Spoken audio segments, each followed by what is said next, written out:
da da da da da la la da da da da da da.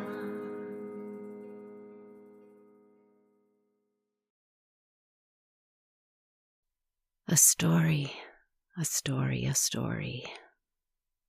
Hooray, thank God, and thank goodness, and thank heavens and hells.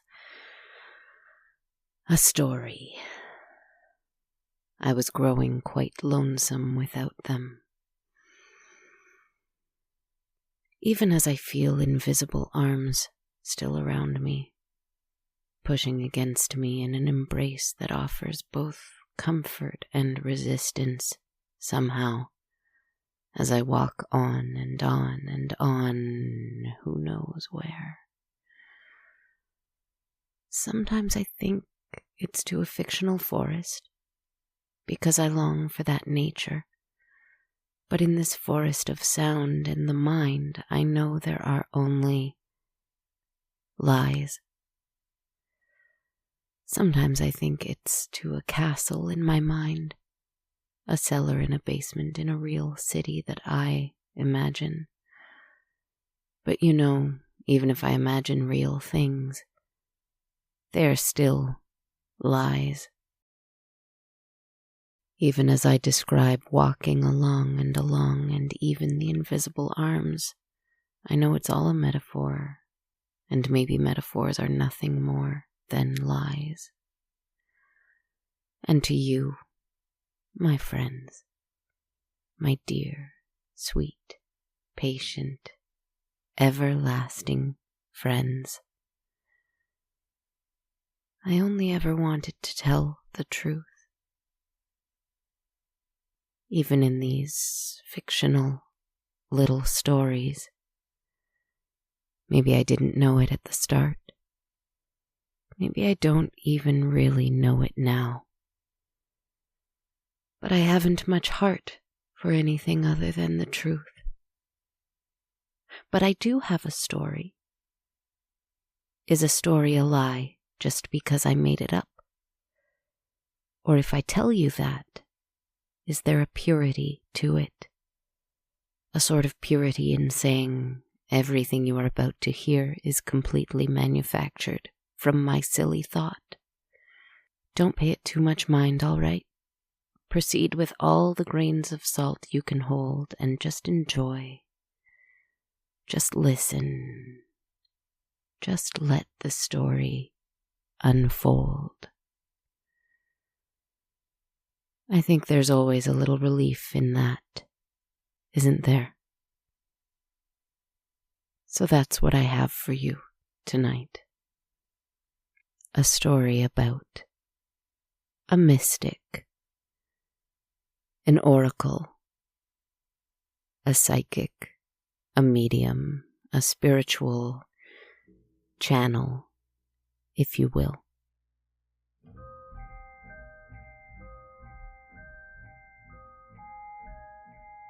Every now and then, these people arise in our history.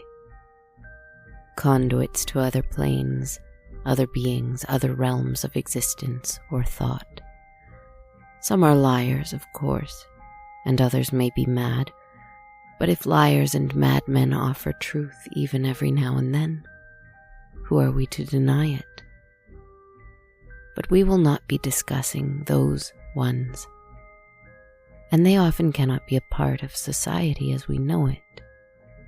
They often retreat to the mountains, to the caves, to the woods, to the jungles, where they can be closer to what it is they are receiving messages from, to be further away from the noise that usually prevents most of us from hearing those messages ourselves. Most of us would prefer to block them out. It's easier to go through all of this that way, I think. Perhaps. Maybe. Well, we seem to think so anyway. As I was saying, Once upon a time, there was a young girl. She was just like any young girl, really. Nothing incredible or remarkable about her.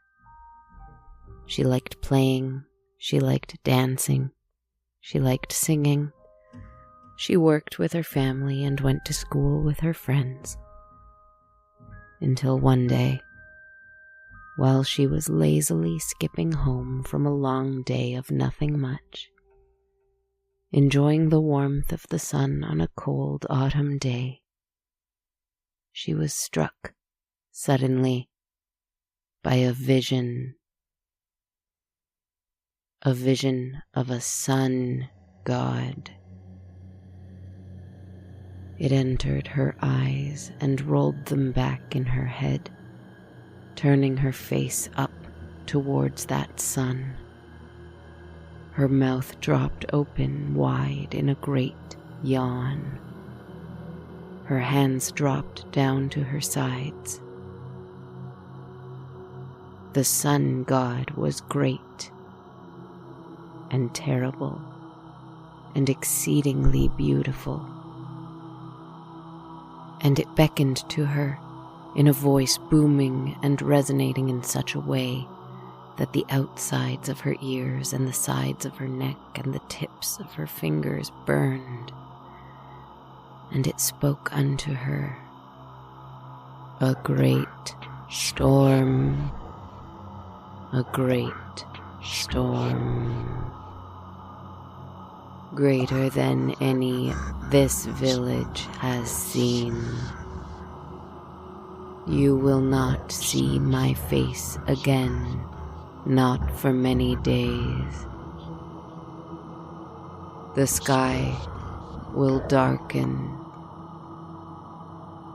the rains will come, thunder will crash and lightning will strike. Hide, shelter, pray, pray, pray."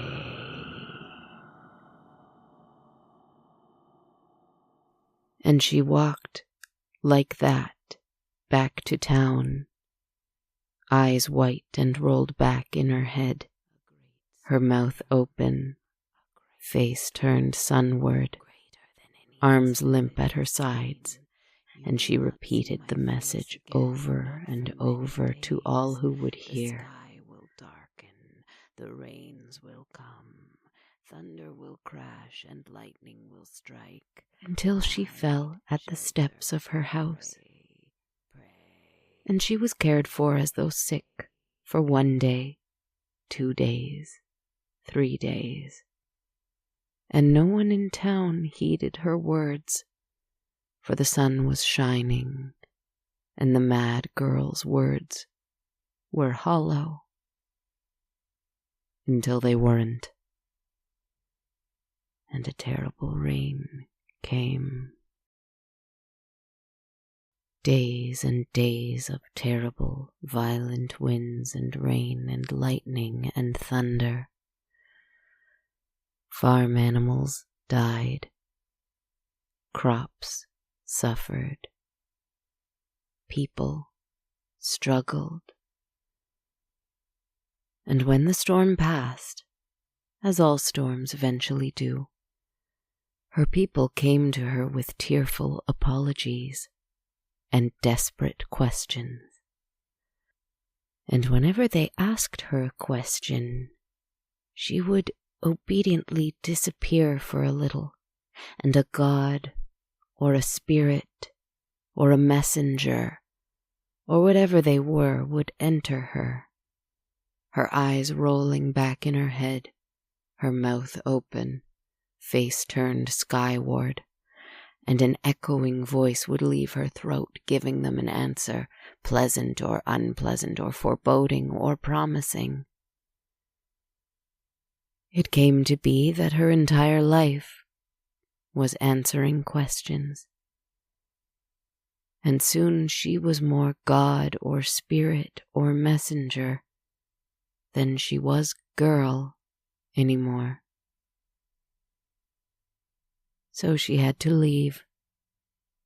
She had to go somewhere quiet.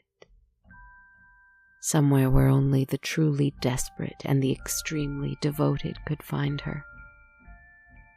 Somewhere where the rambling of wheels or the bustling of business could not rattle her mind and scratch her ears while she was trying to listen and answer.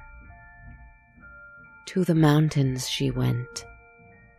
She found a cave, deep, deep within. There are those that brought her food and drink and blankets and clothing from time to time, but it is in this desolate, cold, and dark place that she grew from girl to woman, though she didn't feel like either really. She only felt like a vessel, like a speaker through which someone else's music was being played. And now, fully grown, she spent most of her time with her eyes rolled back in her head, her mouth agape, face turned skyward, or to the roof of the cave, as the case may be, as a long lineup of people seeking wisdom and answers trailed out of the cave, down the mountain path, down into the valleys below. She did not hate this life. In fact, in many ways, it was something of a great relief. She was not a woman in the mountains who felt cold and darkness and loneliness keenly, who grew tired of the demands of others, or who grew afraid of the howls in the cave at night. She was not a person who remembered all the sad events of her childhood, or who longed for the happy events of her childhood to come back, either. She was not someone who preferred this or that, longed for this or that, wondered this or that. She was just a vessel for these glorious spirits, whose faces it seemed only she could see.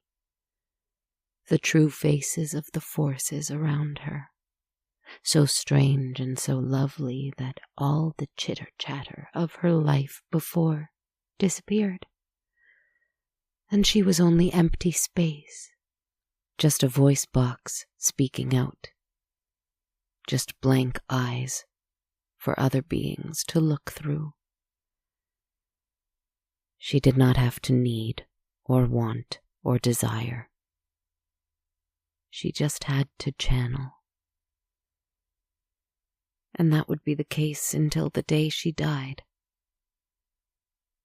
Until, of course, something happened, as something always must. One day, a man came to visit her. He did not ask her a question about his future. He did not ask her a question about destiny, fortune, insight into the beyond. He merely asked her if there was anything she desired. And her eyes rolled back down to fix themselves on his face.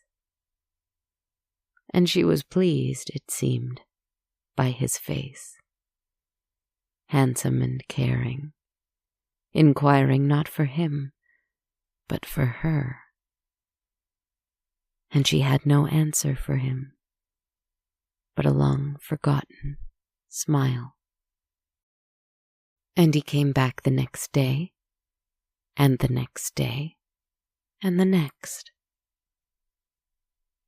Once a day he came, and he spoke with her not of gods or spirits or messengers, but of her, of him, of sweetness and gentleness and love. And she found she did not want to speak to gods or spirits or messengers any more. Only him. Only him. So long she had only been spoken through, and now she was being spoken to, and it felt dreadfully intoxicating. She felt something new, something entirely in her body and not above it or through it or beyond it. In her heart, her very present and earthly and reality-driven heart, which it seemed she suddenly wanted very much to be in the here and the now with. Leave the cave, he beckoned her. Leave it with me. I will love you and care for you and keep you safe and happy. Leave this life behind. This life is no good for you. You have given your life over to gods and spirits and messengers. But who is giving their life to you? I will give you mine. Come away with me. And she was quite torn, you see, for she had this gift, this very precious and sacred gift, that had brought her much peace and renown and made her to be quite a service to her community. She had found silence in the mountains. When her eyes rolled back in her head and her mouth dropped open and her face turned skyward and her hands dropped to her sides, there was such a blissful escape into the world of gods and spirits and messengers, and all the suffering and terror in the mortal world dropped away, away, away. And it was only her and the most beautiful and terrible beings imaginable. But on the other hand, her mortal body felt cramped in this cave. Her mortal heart longed to be loved.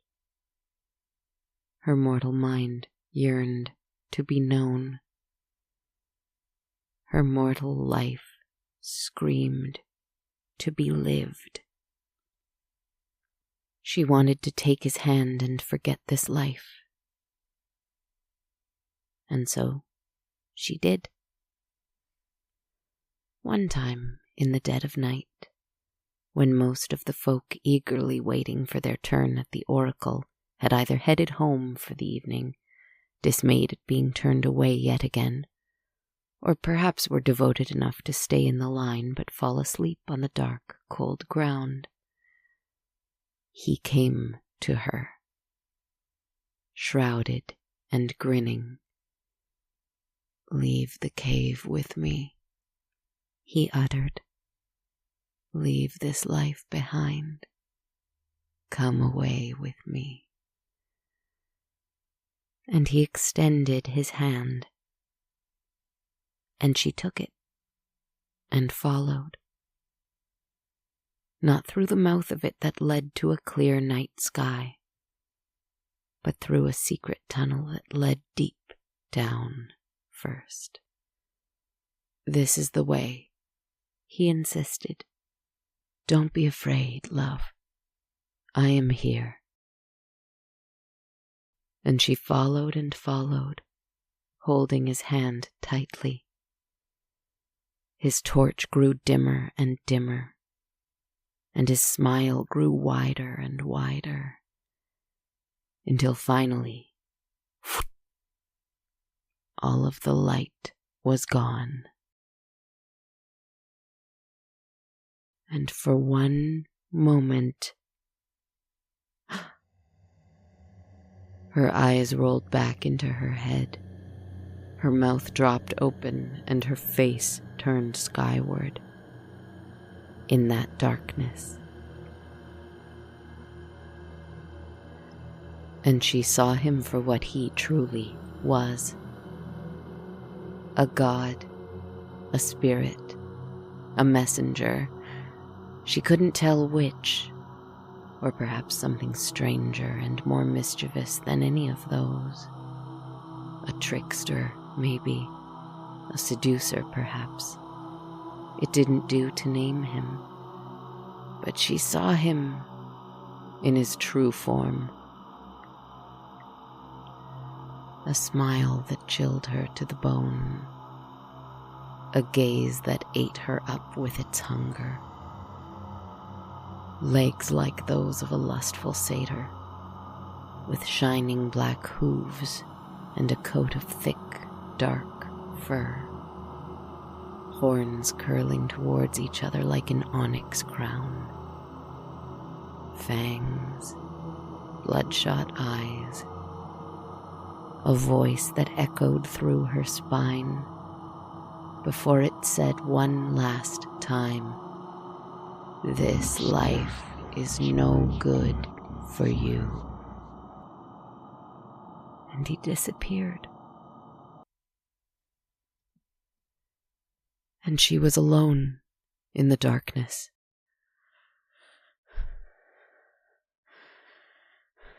She shrieked in that cave, and bats woke and rustled all around her.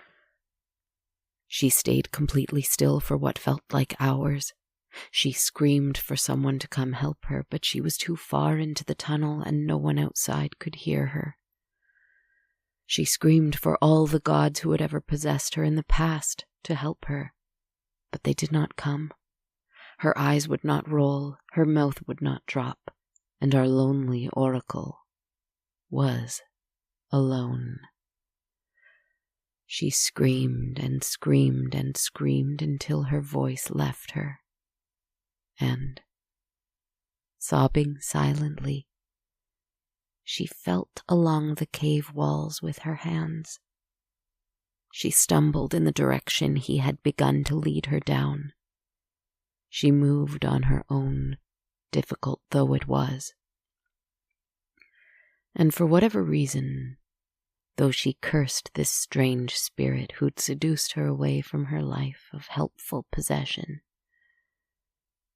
she heard his words ringing in her ear. Leave the cave. First as a whisper in the back of her mind, like a grinning itch, like those fangs nibbling at the back of her brain, like that coarse fur grating against her inner ears. This life is no. And she tried to ignore those words. You have given your life over, but she couldn't. And spirits and messengers. But who is giving their life to you? And then she heard a strange and laughing kind of song.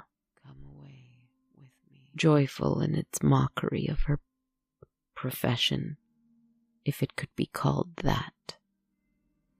Jubilant in its celebration of the mundanity of spiritual insight, or the ability to channel. Perhaps she was insulted at first, but then there was a freedom that followed it, a kind of grief that felt more like celebration, accompanying the realization that she had no obligation to tell any truth but her own, that her voice could be purely hers if she wanted it to, and that she deserved a home in her own body and a life within her own mortality. But perhaps that could coexist with the messages she received. Perhaps she could be a receiver as well as a transmitter. Perhaps all of the voices weren't really skyward after all. But some, maybe all, maybe the most powerful and significant one, was deep within. Maybe all these things can be true at once. Anyway, a song came through her, rippling through the cave all around her, entering her eyes and ears but escaping her lips as well. And and she could swear there was another voice accompanying her at times too, as she explored where exactly this truth from beyond came from, fumbling through dark caverns, hoping somehow they'd eventually lead towards light. There's an oracle in the mountains, there's a mystic in the streets, there's a medium in your mirror, there's a psychic in your sheets. Would you listen to her forecast? Would you satisfy his needs? Would you disregard their wisdom? Or would you follow where it leads?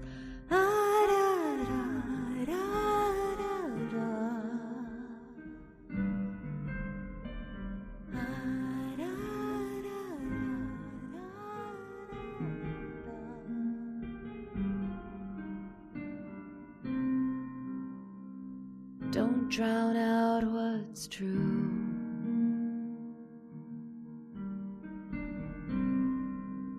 Don't read between the lines.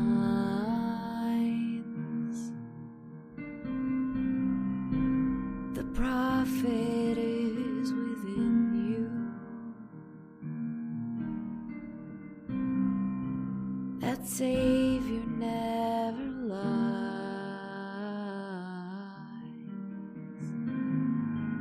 Never wanted to know you more than I do right now.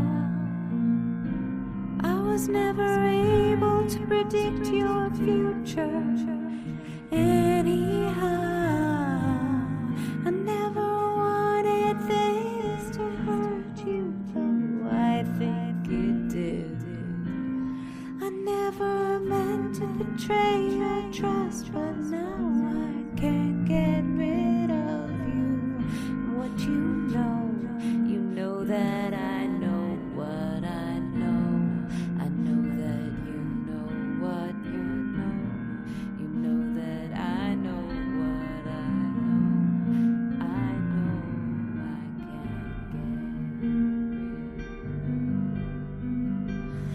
know I can't get rid of the fact that there's an oracle in the mountains, there's a mystic in the streets, there's a medium in your mirror, there's a psychic in your sheets.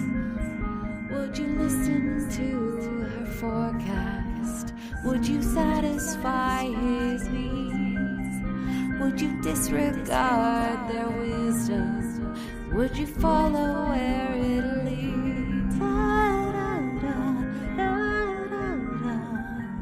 Would you follow where it leads?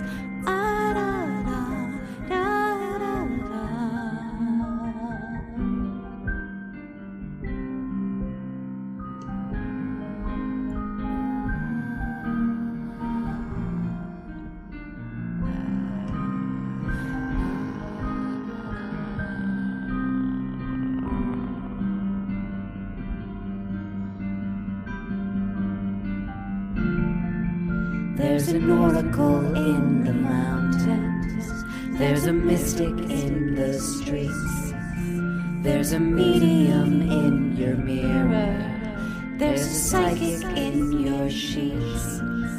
Would you listen to her forecast? Would you satisfy his needs? Would you disregard their wisdom? Or would you follow where it leads?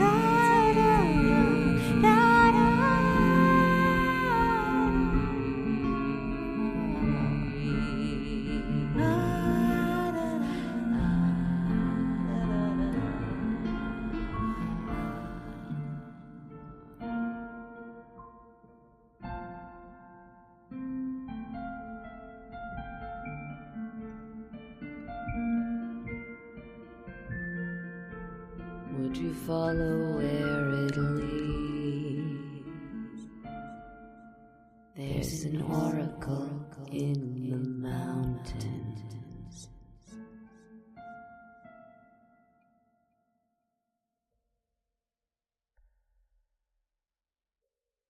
The light was blinding as she stepped out of the tunnel through the mountain,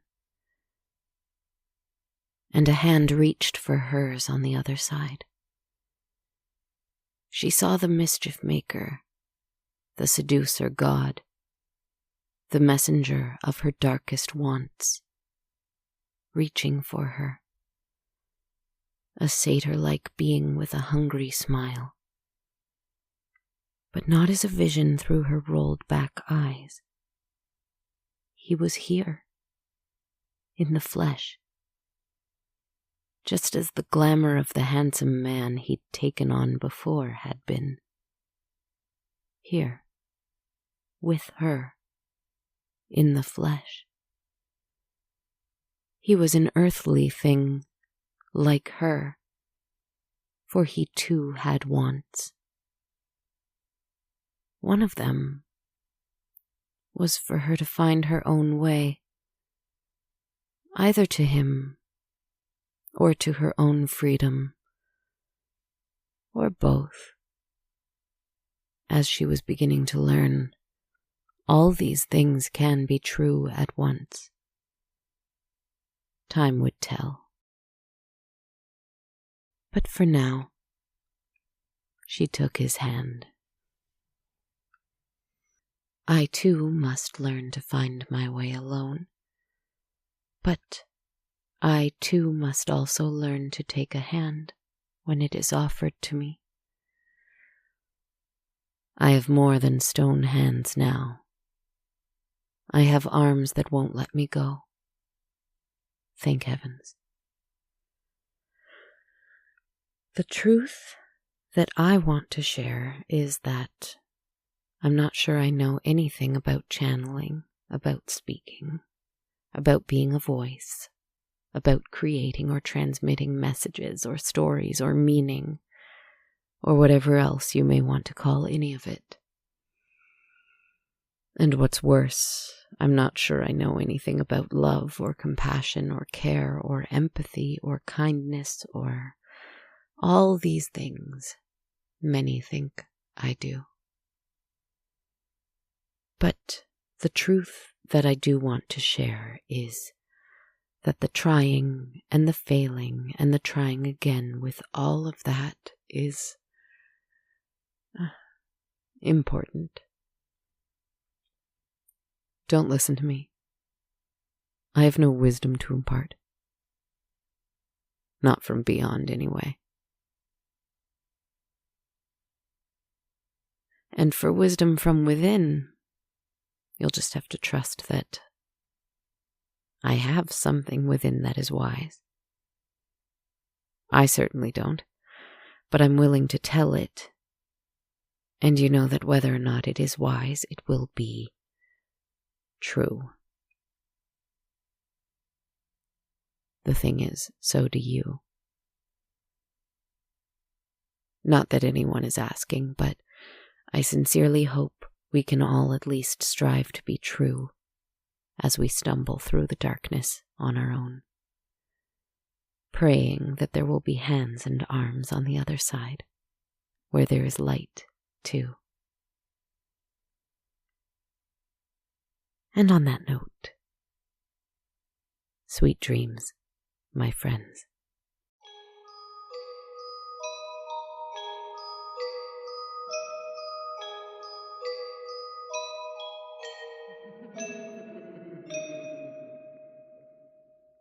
La la la la. Hello everyone, and thanks so much for listening to episode 291 of On a Dark Cold Night. This is Kristen Zaza, your writer, narrator, host, composer, podcaster, etc. behind the podcast. Thank you as always for your patience as I stumble my way around. Thank you for your understanding. And thank you as well to all my patrons to whom I'm ever grateful. Every Patreon supporter of $1 or more a month US gets access to my complete downloadable soundtrack, while Patreon supporters of $5 or more a month US get that, an extra long conversational episode every new moon, a tarot reading video uploaded every full moon, and access to 70 bonus mini meditation episodes. To learn more, visit patreon.com/darkcoldnight. To support one time only and without any perks, you can visit ko-fi.com/darkcoldnight. You can buy a t-shirt or hoodie at bonfire.com/on-a-dark-cold-night. And you can purchase my book, On a Dark Cold Night, Tales of Loneliness, Creation, and Love, on Amazon. I'd love if you left me a rating or a review on Spotify, Apple, Facebook, or anywhere else you like to rate and review podcasts. Listen to my albums on Spotify, follow me on social media. I'm on Facebook and YouTube under On a Dark Cold Night, Instagram at Dark Cold Night Podcast, and Blue Sky and TikTok at Kristen Zaza. I have left behind Twitter, so if you don't see me there, that's why. When the show is done in 8 episodes, I guess now, I think I might leave all social media. But until then, I am there. And after then, you can always find me on my website, KristenZaza.com. Strange times, strange messages. But I'm grateful to you, my strange friends. Lots of love, and rest well.